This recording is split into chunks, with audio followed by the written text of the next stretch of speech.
오늘 말씀은 에스라가 지금 등장하는데요. 우리가 에스라서를 읽었잖아요. 에스라서가 굉장히 독특한 특징은 이 10장에 이르는데 에스라서는 근데 특이하게 주인공인 에스라가 처음에 등장하는 게 아니고 오늘 우리가 지금 보는 이 7장에 처음 등장을 합니다.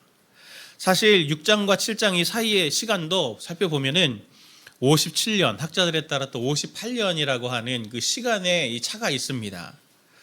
그런데 하나님이 왜 에스라를 부르셨는지 그 이유가 여기에 이 앞에 이 모든 것들이 담겨져 있죠. 에스라는 어떤 사람입니까? 오늘 1절부터 5절까지를 보면은 이 에스라의 족보가 이제 나오는데 이 족보를 통해서 보여주는 것은 뭐냐면 이 에스라가 아론과 사독 계열의 정통 제사장 가문이다 하는 그 얘기를 해주려고 이 족보가 기록되어 있습니다. 근데 또 오늘 6절 말씀 보면 그가 제사장일 뿐만 아니라 그가 학자라고 그렇게 설명을 하고 있는데 이 학자라고 하는 이 소페르라고 하는 이 원문을 보면 이게 일반적인 학자를 말하는 게 아니고 어떤 사람이냐면 공직에 있는 사무관, 서기관이다라고 하는 것을 말해주는 게 이 학자라는 표현입니다. 사회적으로 보면은 왕에게 굉장히 총애를 받는 그런 페르시아의 고급 관료이면서도 또 한편으로는 동시에 종교적으로는 모세의 율법에 익숙한 서기관이다라고 하는 걸 이 에스라를 통해서 볼 수 있습니다. 그러니까 에스라는 페르시아에서도 유대에서도 영향력 있는 사람이죠. 그리고 태어날 때부터 금수저 물고 태어난 일명 그런 사람입니다. 하나님이 오늘 이 사람 에스라를 통해서 이스라엘을 회복시키시려고 하는 것들을 우리가 보고 있는데 왜 그러냐면 이스라엘이 하나님이 원래 언약 안에 있었어야 됐죠. 그런데 하나님이 언약을 계속 떠나서 이스라엘은 실패했고 바벨론으로 이제 사로잡혀 간 지 꽤 오래되었습니다. 그럼에도 하나님이 당신의 그 계획, 세우셨던 이스라엘을 통해서 세우셨던 그 계획을 포기하지 않고 오늘 이 한 사람인 이 에스라를 하나님께서 통해서 다시 그 계획을 이루어 가시려고 하는 겁니다. 더 중요한 건 오늘 우리가 이 말씀을 묵상하는 이유가 이 하나님의 계획이 에스라에게만 머물러 있는 것이 아니고 오늘 이 에스라를 읽는 우리들에게도 하나님이 이 에스라를 오늘 이 시대의 에스라로 우리를 삼으셔서 최종적으로 하나님의 계획을 이루시려고 하는 뜻이 있기 때문에 오늘 이 에스라서를 우리에게 성경으로 써서 주신 겁니다. 회복을 위해서 세우신 에스라를 통해서 배우는 교훈을 우리가 두 가지 살펴보길 원하는데 첫 번째는 무엇이냐면 능숙한 현실감을 가져야 된다라고 하는 것을 우리가 기억해야 됩니다.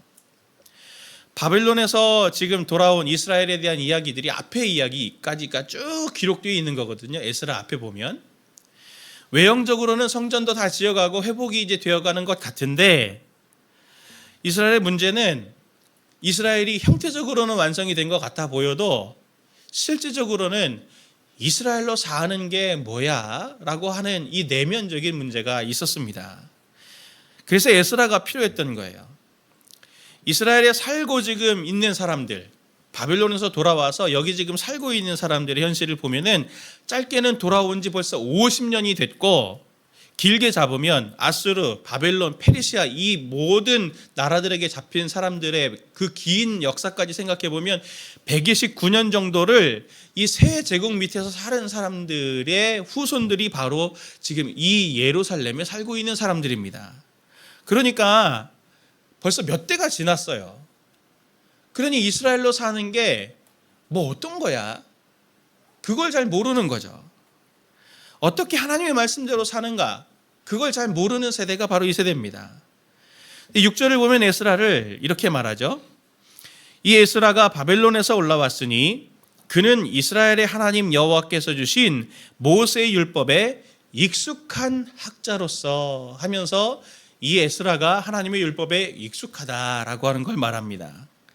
여기서 익숙한이라는 말은 원어로는 마히르라고 하는 이 말을 쓰는데 무슨 뜻이냐면 빠르다, 솜씨가 좋다, 준비됐다, 응용력을 가지다 이런 뜻을 가지고 있습니다.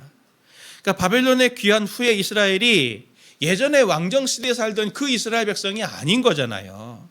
성전이 다 지어졌어도 성전도 보십시오. 그 성전에 원래 있어야 되는 안고 없는 찐빵 같은 팥이 없는 성전에 법궤가 없어요. 성전은 있는데 그 안에 법궤는 없고, 또 거주하는 백성들도 바벨론에 사로잡혀 가기 전과는 너무나 다른 사람들이고, 왔더니 또 여기엔 혼혈하고 있는 사람들도 너무 많고, 막 모든 상황이 다 달라져 있는 거예요. 땅은 그 땅인데 모든 게 다 달라져 있으니 상황과 환경이 지금 다 엉망진창인 거죠.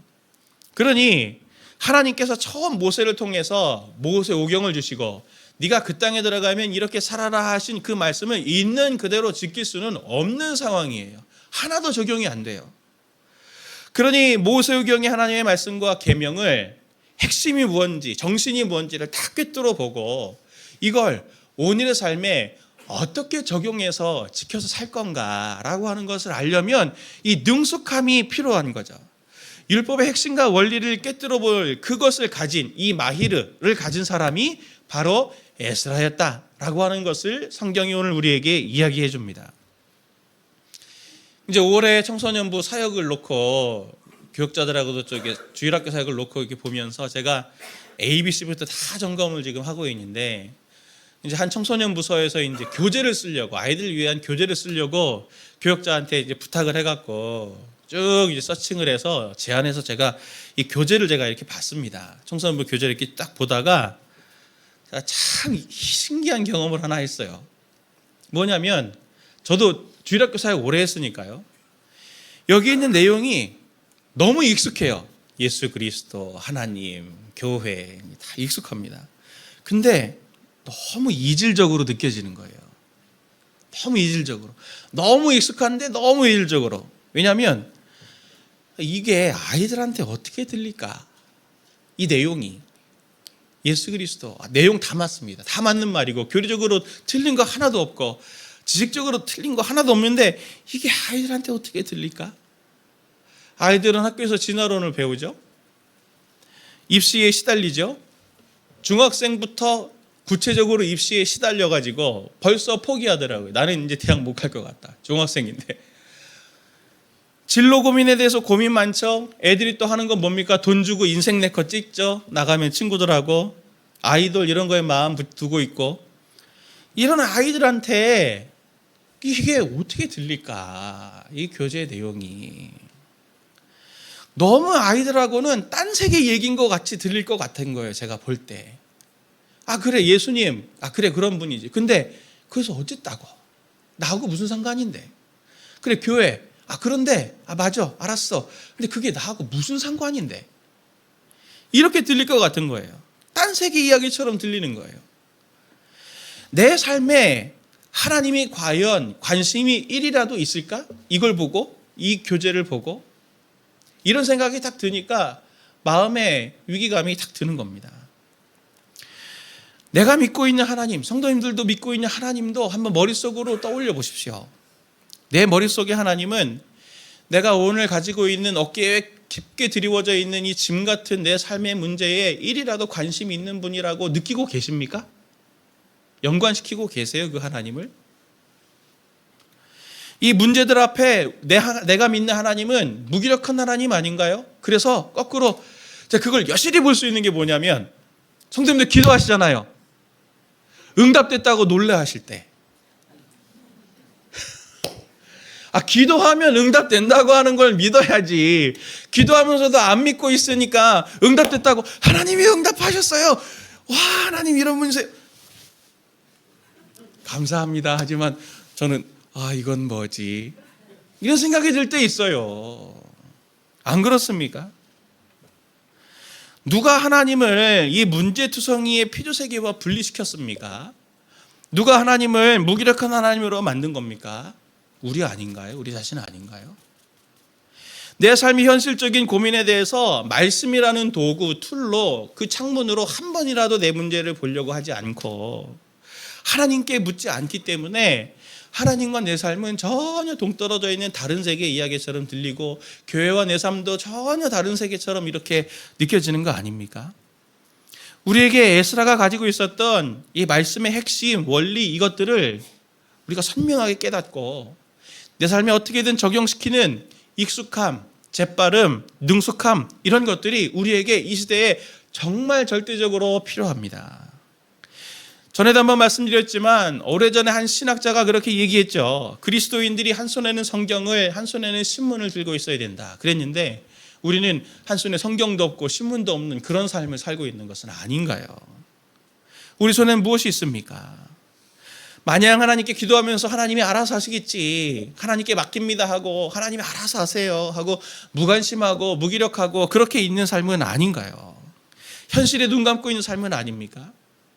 저를 비롯해서 우리는 이 시대와 나 자신의 삶에 대해서, 성도님들의 개인적인 삶에 대해서 현실감이 있으셔야 됩니다. 신앙적인 현실감이 있어야 합니다.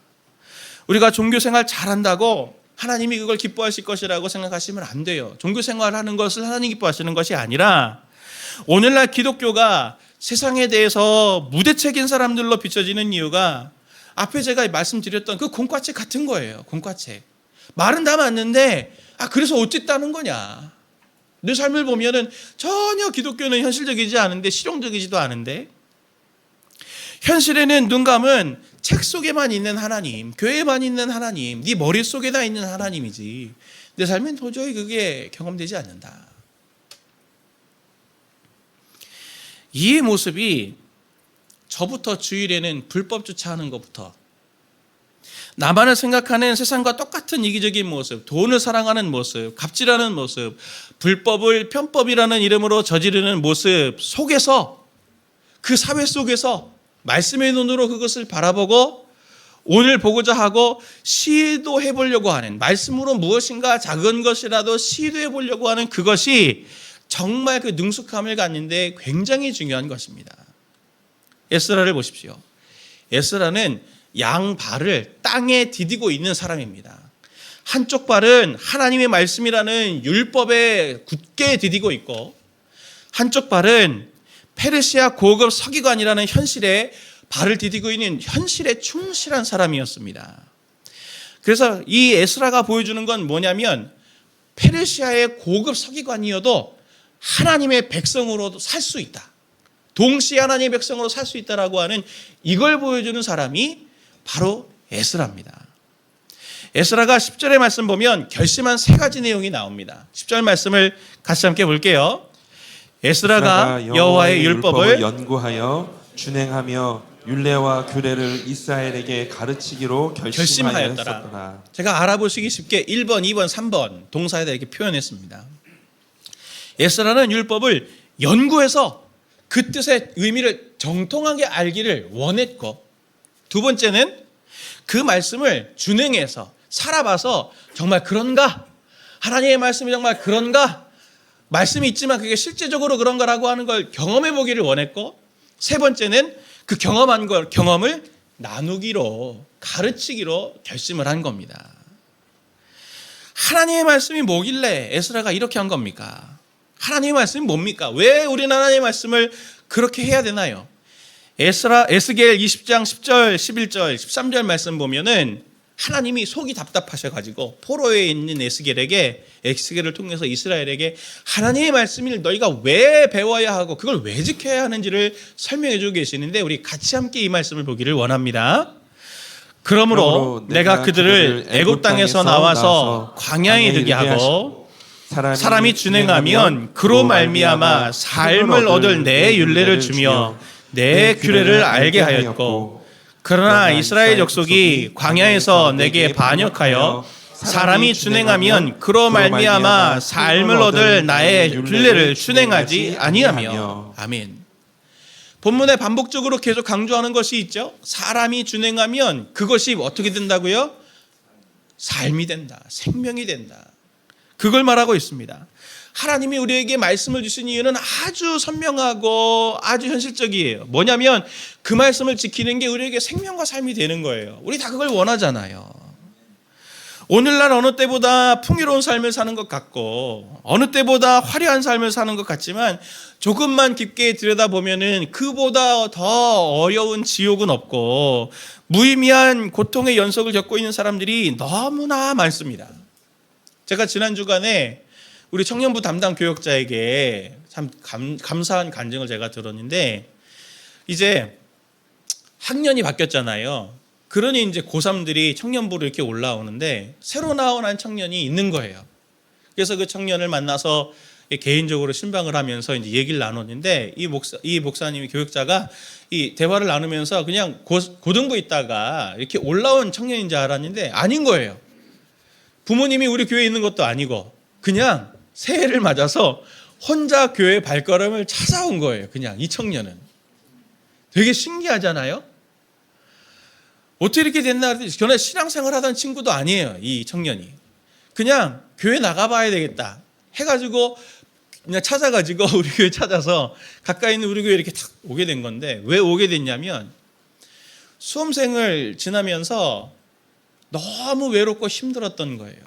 경쟁에 대한 압박도 너무나 심했고 특히 자기 고3 친구들이 있는데도 이 친구들이 다 경쟁자인 거예요. 다 경쟁자. 친구가 아닌 거예요. 너무 외롭고 힘들어서 정말 힘들었는데 예전에 자기가 더 어릴 때 자기를 따뜻하게 해줬던 그리스도인 친구 그 한 친구가 생각나서 교회라고 하는 곳을 한번 가보자 해가지고 온 겁니다. 그래서 그 친구가 교회에서 신선한 충격을 받고 있다는 얘기를 제가 들었어요. 아, 이런 관계도 있구나. 이해관계 없이 경쟁 관계 없이 이렇게 같이 그냥 하하호호 웃을 수 있는 이런 곳이 있구나. 이런 곳을 보면서 이제 신선한 충격을 받고 있다는 소식을 들었는데 생각해 보십시오. 성도님들에게는 어떻게 보면 너무나 자연스러운 거잖아요. 이런 모임. 익숙하시잖아요. 그게 어떤 사람들에게는 도전이 돼요. 그게 어떤 사람들에게는 숨 쉴 공간이 된다니까요. 살아갈 소망이 된다니까요. 위로가 된다니까요. 뭘 보여줍니까? 하나님 말씀 안에 거한다라고 하는 것은 우리는 잘 못 느껴도 우리 안에 있기 때문에 비교 대상이 없어서 잘 못 느낄지 몰라도 하나님 말씀 안에 거하는 것은 반드시 생명을 누림이 되는 것이고 반드시 삶을 누리게 되는 말과 동의어가 되는 겁니다. 우리는 복음, 하나님의 나라, 칭의, 구원, 구속, 구원 개념의 원리 이런 거 깨달아 아는 말씀의 1차적인 의미를 아는 것에는 굉장히 열심을 하는데 그게 다가 아니라 그 복음이 우리의 삶을 관통해서 우리의 마음을 삶을 관통해서 원리를 깨달아 말씀에 대한 마히르, 능숙함, 적용 능력을 더더욱 가지려고 해야 합니다. 그것이 내 직장과 내 가정과 내 사회와 내 나라를 살리는 길이 될 거예요. 우리는 그런 습성이 있잖아요. 완벽하게 알아야만 해보려고 하고 안전해야만 시도해 보려고 합니다. 그러나 하나님의 말씀은 이미 안전합니다. 검증된 말씀이에요. 저만이 아니고 우리만이 아니라 수천 년을 이어서 그 말씀대로 살아간 사람들의 성공의 이야기가 성경의 시편에도 써 있지 않습니까? 하나님의 말씀 자체가 안전하고 그리고 때로 말씀대로 따라가다가 실패와 성공이 반복이 되겠지만 성공과 실패가 반복되겠지만 그렇게 해서 경험이라는 게 쌓여지는 거 아닙니까? 능숙함이라는 게 그래서 쌓여지는 거 아니에요? 도전하는 것 자체가 하나님 말씀대로 순종해 보려고 하는 것 자체가 의미가 있고 그 과정 자체가 성공의 과정입니다. 우리가 실패하더라도 두려워하지 말고 꼭 우리 성도님들 도전하셨으면 좋겠어요. 제자 훈련할 때 우리 훈련생들에게 제가 꼭 당부하는 게 있거든요. 설교를 듣든 귀납법 성경 연구를 하든 맨 마지막에는 말씀을 듣고 느낀 점과 결단을 꼭 써라. 특히 결단은 한 줄이라도 내가 오늘 할 수 있는 구체적인 걸 써라. 그러는데 성도님들 보통 듣고 잊어버리고 가시잖아요. 적는 거 되게 중요해요. 뭐라고 적느냐고 하면 더 사랑해야 되겠다. 더 기도해야 되겠다. 이건 결단이 아니다. 사랑해서 반찬을 만들어 홍길동에게 갖다 줘야 되겠다. 이게 결단이다. 작은 이러한 결단의 순종함을 통해서 말씀이 능력이 되고 하나님이 어떻게 일하시는지의 경험치가 쌓이게 되는 거예요. 그게 능숙함을 쌓는 과정입니다. 이스라엘에는 오늘날에도 전해져 내려오는 속담이 있어요. 이게 예레미야 2장 8절에도 나타나는데 이런 말입니다. 제사장은 하나님이 어디 계시냐 묻지 않는다. 제사장은 하나님이 어디 계시냐 묻지 않는다.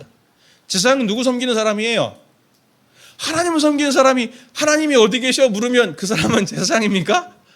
이거 아니잖아요. 제사장은 하나님이 어디 계시냐 묻지 않는다 그랬습니다.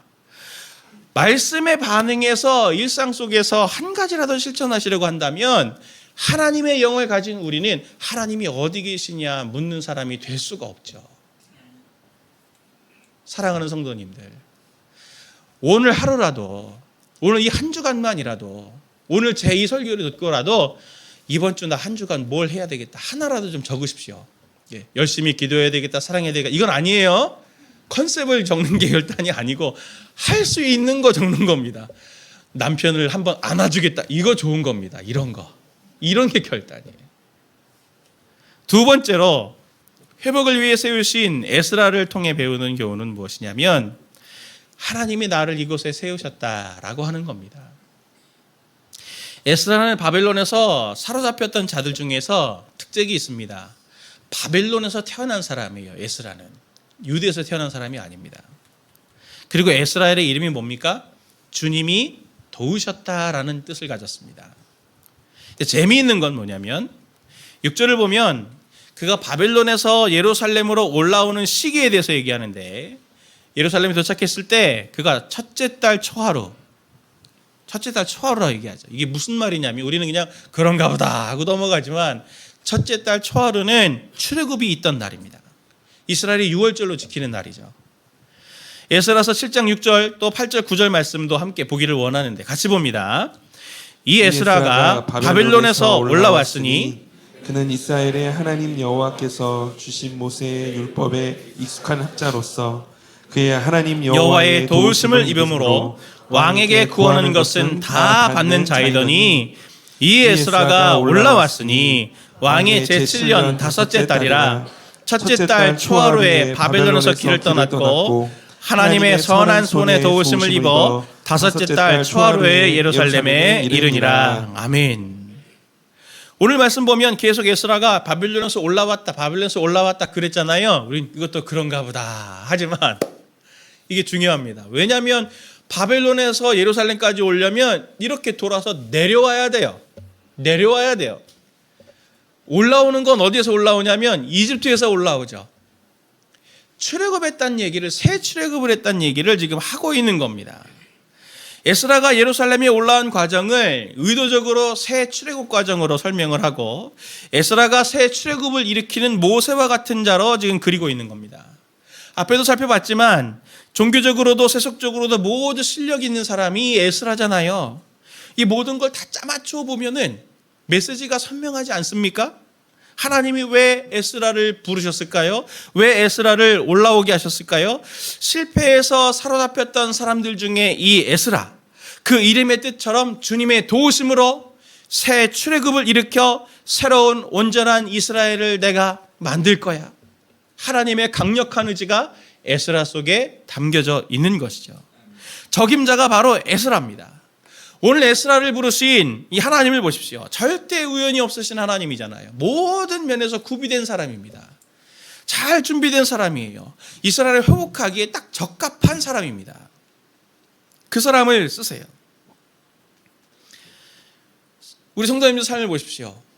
저도 어제 제 아내랑 같이 교회를 이렇게 오면서 아내의 탄식을 들으며 나는 평생 이렇게 살 것 같아 이러면서 탄식을 들으며 하나님 앞에 나 언제 정신을 차리며 살까 그러면서 막 이러면서 같이 걸어오면서 왔는데, 내 삶을 보십시오. 성도님들 삶을 보면 한숨 나오시죠. 저도 주여 아버지 하면서 탄식이 나올 때가 있습니다. 문제투성이의 삶이잖아요. 정말 하나님의 도우심이 절대적으로 필요합니다. 그 상황에, 탄식이 나오는 상황에 딱 필요한 한 사람으로 부르신 하나님의 사람은 누굴까요? 바로 나입니다. 최정권이 아니고 성도님들이에요. 나예요, 나. 탄식이 나오는 삶이기 때문에 나를 거기 세우신 거예요, 하나님이. 에스라, 주님이 도우시는 사람으로, 주님이 도우시는 나로 나를 내 삶의 자리에 세우신 겁니다. 모든 일에 하나님은 우연이 없으신 하나님 아니십니까? 우리가 그걸 고백하지 않나요? 하나님은 오늘 이 세상과 죄에 치이는 불쌍한 남편을 위해서, 아내를 위해서, 아이들을 위해서, 직장을 위해서, 동료를 위해서, 이 나라를 위해서 하나님의 구원, 하나님의 생명을 가져올 자로 하나님이 우리를 올라오게 하신 사람들 아닙니까? 우린 이걸 인정해야죠. 아이, 목사님, 저 하나도 똑바로 못 사는데 제가 뭘 할 수 있습니까, 목사님? 이렇게 생각하시면 안 돼요. 어제 교사 컨퍼런스가 있었거든요. 주일학교 선생님들 다 모아서 같이 기도하면서 사역을 재점검하는 시간들을 가졌는데, 제가 선생님들께 부탁드렸습니다. 우리 선생님들이 아이들을 가르치는, 성경을 가르치는 성경교사가 되지 말고 우리 같이 멘토가 되자고, 아이들의 멘토가 되자고. 제가 보니까 제 아이들도 제 말은 안 들어요. 내용은 똑같은데 친구 입을 통해서 하는 말은 듣고 선생님이 하는 말은 듣더라고요. 참 묘하죠? 갈수록 우리 시대를 제가 생각해 보면 앞으로는 더 중요할 것 같습니다. 목회자보다는 우리 성도님들이 훨씬 더 중요한 역할을 하게 되실 거예요. 하나님의 나라 입장에서 보면. 왜냐하면 저는 일주일 동안 99.99% 만나는 사람들이 다 예수 믿는 사람들입니다. 성도님들은 아니시잖아요. 불합리함 속에, 치열한 거기에 부정 속에, 그리고 그 안에서 수많은 경쟁 속에 치열하게 그 세상의 죄와 싸우는 현실 속에 사는데, 거기서 어떻게 살아남냐, 그리스도인으로 살아남냐, 이걸 누가 가르쳐 줄 수 있냐고요. 저요? 저 못해요. 제 경험은 어떻게 성도님들의 경험과 비교해 보겠습니까? 아이들이 어떻게 세상에서 이 입시의 진로를 어떻게 뚫고 나가요? 고민하고 있을 때 먼저 나는 고민했기 때문에 내가 너 그 고민 나눠줄게, 이렇게 할 수 있는 분은 누굽니까? 목회자가 아니고 성도님들이에요. 이제 이 시대에 정말 중요한 하나님의 동역자들은 목사보다도 훨씬 더 성도님들의 역할이 중요할 겁니다. 저는 그 성도님들을 말씀으로 잘 세우는 역할, 교역자들은 그 역할을 해서 성도님들은 그 말씀의 능숙함을 이 주변과 삶에 흘려줄 수 있는 하나님 나라의 핵심 주체는 성도님들이신 겁니다. 스위스에서 나고 영국에서 자란 알롱드 보통이라는 소설가 아시죠? 이 사람이 인생 학교라고 하는 커리큘럼을 만들었지만 여기에서 컨셉을 얻어서 만든 이 사역이 하나 있습니다. 뭐냐면 사람책 도서관이라는 거예요. 사람책 도서관. 이 노원구, 서울의 노원구에 보니까 이 휴먼 라이브러리라고 벌써 이 사역을 한 지가 10년이 됐더라고요. 이게 뭐냐면 도서관에 가면 책을 빌리잖아요. 그것처럼 사람을 빌리는 거예요. 본인이 책이 돼가지고 한 사람 한 사람들이 책이 돼갖고 나는 이런 경험을 나눌 수 있습니다 라고 거기다가 올려놓으면은 사람들이 그걸 들어가서 보고 그래 나 저 경험을 듣고 싶어 해갖고 사람과 책 빌리듯이 예약을 해가지고 1시간 정도 이렇게 대화를 나누면서 그 경험을 이렇게 같이 나누는 사역이에요. 사람책 도서관인데 제가 어제 들어가서 보니까 거기 보니까 여러 소개들이 사람책들이 있는데 이렇습니다. 내용이 아이 셋 엄마가 N 잡러가 되기까지, 루게릭병 환우의 20대의 딸, 긍정적 희망 찾기, 20대 자매가 사진 이렇게 있더라고요. 난임 부부를 위한 경험 공유, 무술을 연구하는 경영학 박사, 유치원의 일과 및 생활, 이런 것들을 내가 알려주겠다 하고 나를 빌려가라 이렇게 올려놓은 거죠. 다 일반인들입니다. 다 일반인들이에요. 인생에서의 삶의 경험과 이런 것들도 어떤 사람들에게 도움이 될 텐데, 심지어 성공뿐만 아니고 심지어 실패의 경험까지도, 그리고 어떤 데는 이혼 경험이 있는 사람입니다. 그 경험을 나눠줄게요. 이런 것도 있어요. 실패 경험까지도 나눠줘서 어떤 사람들에게 도움이 되는데, 우리 성도님들은 모두 신앙책으로, 신앙 사람책으로 어떤 사람들에게 도움을 줄 수 있는 사람 되지 않을까요? 적어도 내 자녀에게 가장 먼저 말입니다. 제가 그래서 이 사역을 엄청 꿈꾸고 있어요. 진지하게 한번 해봐야 되겠다 하는데 그 작은 출발로 시작한 게 사실 청년주의 그 카드 쓰기였습니다. 성도님들의 그 격려와 위로, 경험, 이런 것들이 작게나마도 우리 청년들에게 흘러갔을 때 엄청 청년들이 위로를 받고 힘을 얻었어요. 성도님들이 이미 그렇게 이 시대의 에스라로 쓰임을 받고 계신 거예요. 내가 몰라서 그렇지. 오늘 10절을 원문으로 직역하면 이렇게 말합니다. 에스라는 결심했다. 여호와의 율법을 구하기로. 에스라는 결심했다. 여호와의 율법을 구하기로. 에스라가 가장 먼저 한 것은 결심한 겁니다. 바벨론에서 올라온 에스라, 현실감을 가진 에스라가 결심했어요. 내 삶에서 내가 할 수 있는 게 많지 않지만 하나님께서 내가 할 수 있는 것들이 뭔지를 찾아보고 실행해보고 전수할 것이 무엇인지를 내가 결심하겠다. 고민하는 자가 되었어요. 성도님들은 새해에 문제 많은 내 삶을 보면서 무엇을 결심하셨습니까? 오늘의 결심은 무엇입니까? 오늘 우리는 무엇을 위해서 이곳에 내 삶의 자리에 세워졌는지를 오늘 우리가 이 말씀을 대하면서 하나님 앞에서 다시 한번 우리가 되새겨봐야 되는 거 아닙니까? 어릴 때부터 경쟁 속에 치열한 경쟁과 시험 속에서 달려왔어도 가난은 여전히 대물림되고 대학을 졸업해도 취직이 안 돼서 고민하고 있는, 그래서 사회에 그냥 산채로 내동쟁이 처해지는 젊은이들의 오늘에 단 한 번의 실수 때문에 내 인생이 나락으로 떨어지고 또 그렇게 나락으로 떨어질까 봐 두려워하는 가장의 오늘에 원치 않은 질병으로 인해서 깊은 질병에 신음하고 있는, 죽음의 공포 두려워하고 있는 그 친구의 오늘에 오늘도 마음의 깊은 상처로 우울감과 자살의 충동을 늘 싸워가며 살아가고 있는 자녀와 아이와 남편과 친구들의 그 오늘에 하나님은 하나님의 구원과 다스림을 그들에게 선포하고 흘려줄 주님이 도우시는 에스라, 우리를 우리의 삶의 자리에 세우신 것을 꼭 기억하시기를 바랍니다.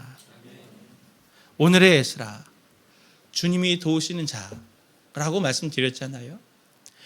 오늘의 에스라로 저와 성도님들을 세우셨습니다. 우리 삶의 시선을 바꾸셔야 돼요. 내 삶에 있는 닥치는 환난과 어려움들을 보면서 내 삶은 왜 이렇게 힘들고 내 주변은 왜 이래? 라고 말하지 마시고 나를 통해서 이들을 위로하시려고 하는구나. 나를 하나님께서 도우시고 계시니 나를 통해서 하나님이 이 사람들을 도우시려고 하시는구나 라고 하는 그것을 꼭 기억하시길 바랍니다. 하나님 나라는 말씀드렸잖아요. 단 한 사람으로 세워진다고. 오늘 우리가 하나님의 단 한 사람으로 바로 이 땅끝 같은 우리의 삶의 자리에 세우셨습니다. 에스라가 없다면 이스라엘 회복 없었을 거예요. 내가 없다면 나와 내 가정, 내 직장, 우리나라 사회 회복은 없지 않을까요? 에스라가 올라왔습니다. 에스라가 올라왔어요. 이건 엄청난 하나님의 선언이고 복음의 선언입니다. 한번 따라해 볼까요?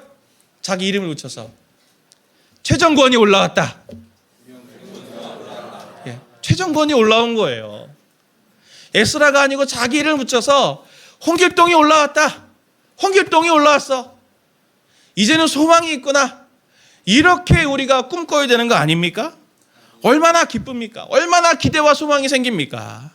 우리가 에스라처럼 결심했으면 좋겠어요. 내 삶에 어떻게든 하나님의 말씀을 단 한 가닥 말씀이라도 붙들고 한 편의 설교를 들을 때 내가 오늘 하나라도 뭐 하나 순종해보자라고 하는 그 결단과 그 순종 속에 하나님께서 말씀하시는 그 말씀의 마히르, 능숙함이 우리 삶에 차곡차곡 쌓이게 될 것이고 그 차곡차곡 쌓인 그 마히르, 능숙함이 어떤 사람들에게는 구원의 길이 되고 출발점부터가 달라지는 거죠. 출발점부터가 달라지는 거예요. 그래서 주변이 복을 받는 겁니다. 사랑하는 성도님들, 에스라, 주님이 도우시는 성도님들 되셔서 주님의 그 도우심으로 우리 오늘 이 한 세대를 정말 하나님 앞에 잘 섬겨서 드리는 저와 성도님들 되길 예수님의 이름으로 축원을 드립니다.